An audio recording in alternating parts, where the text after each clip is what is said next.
Hello there everyone and welcome back to the ScrapbookPal YouTube channel. I'm Cassie Trask. Today we're going to be playing around with the Gina K Designs special delivery stamps and dies. Look at how cute those adorable pandas are. Lots of great sentiments.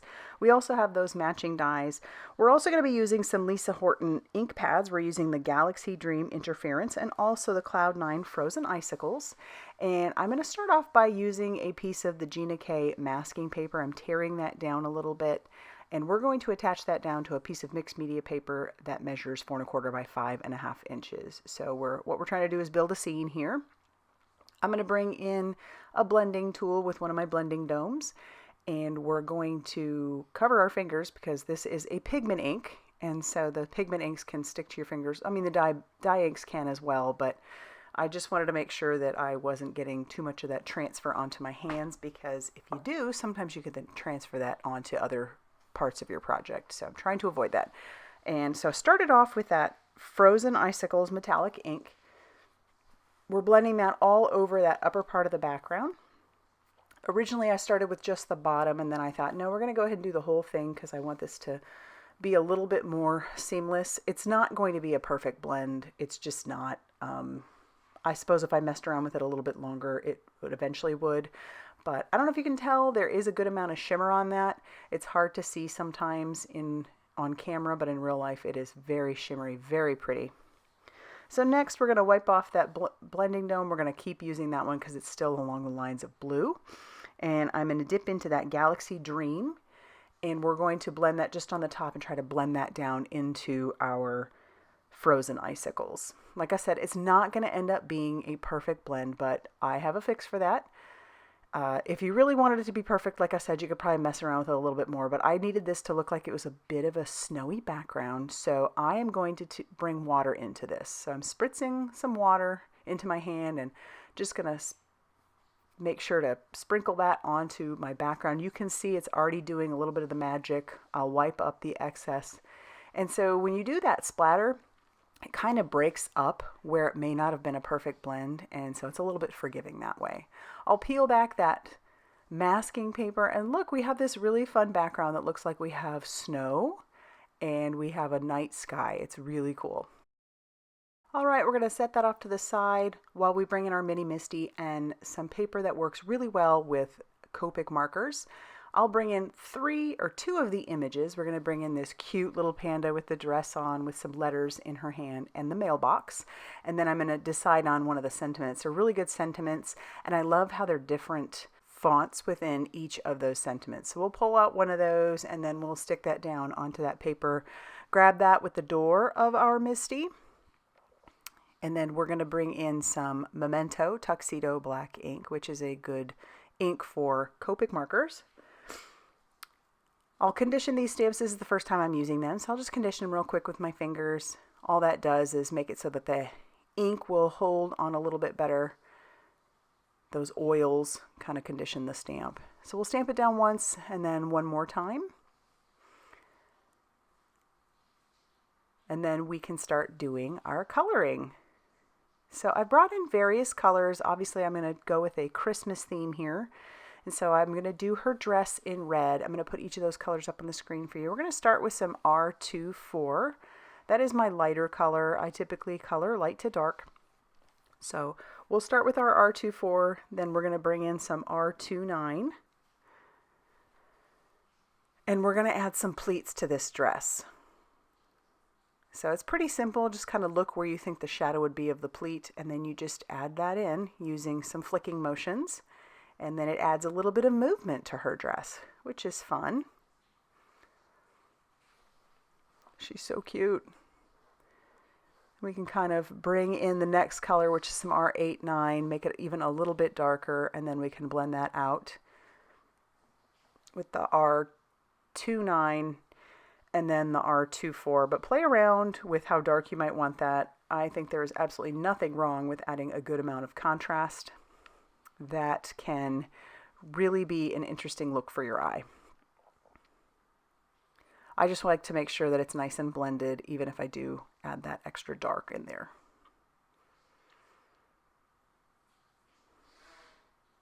Be careful with the reds. Sometimes they bleed beyond your lines, so just be aware of that. Then we'll add, just in some of those extra areas, some of that red for the berries and the heart on their letters and the stamp. And now for her bow, we're going to make that a green bow. We've got some G03, and then we'll bring in some G19.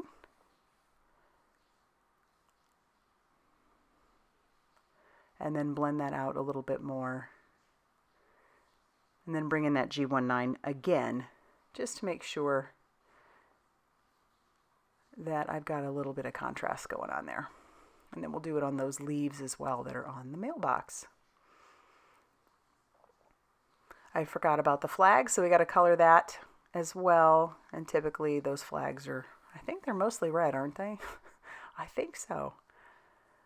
All right, so now we're going to go on to coloring her. We're using the T's, so I've got T3, T5, and T7. I want to make sure that her eyes aren't covered up too much with the dark, so I did the T3 over her eyes, and I'll bring in that T5.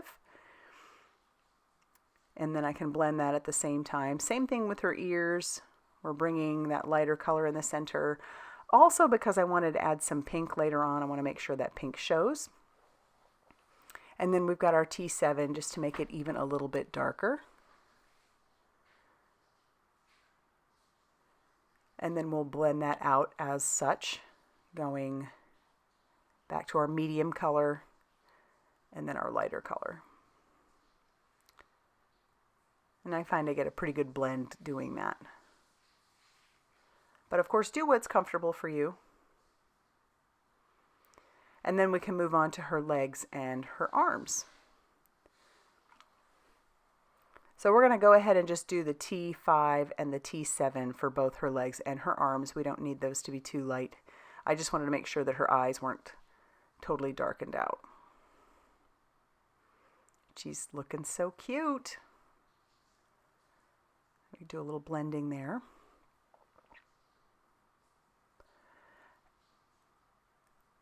And then next we're going to bring in some of that T1 just to go around the outside of her face, just to, because there would be some shadowing and shading in there as well.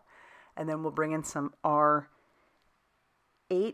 for her cheeks and her ears, just to add a little pop of pink, and also for her nose. And then we'll add some T1 to around those envelopes. Turn it to the side and we'll use those T's again for the mailbox.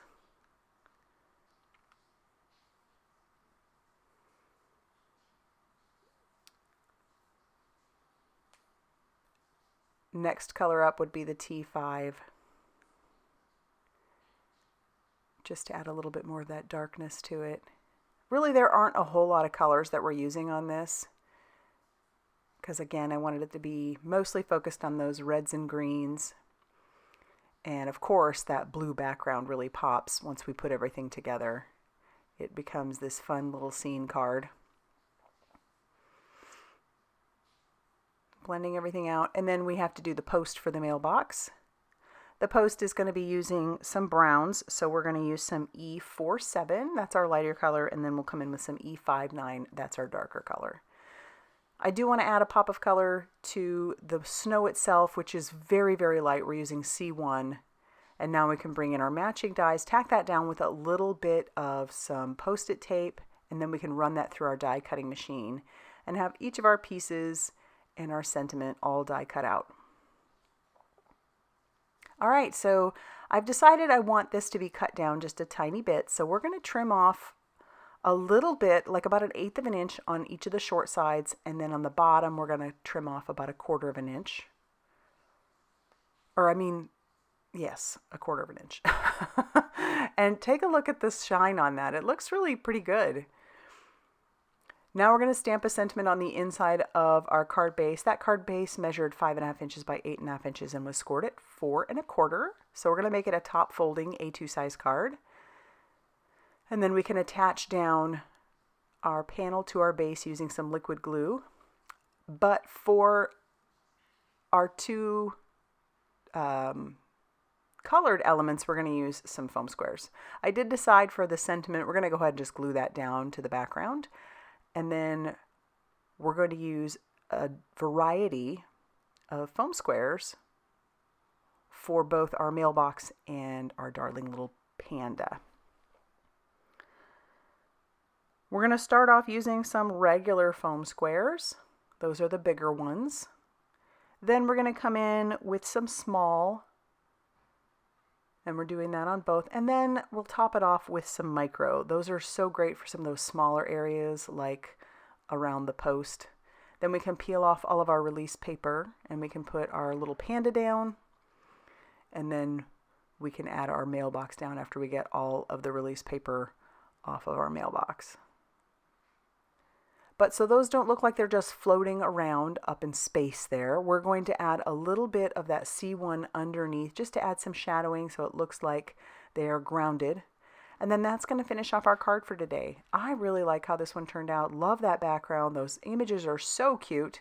And I hope you like it too. If you do, please hit that like button. Definitely consider subscribing if you haven't already done so. And be sure to check out all that ScrapbookPal has going on over on their blog, Facebook page, and Instagram for more crafty inspiration. Thanks for stopping by, and we'll see you soon.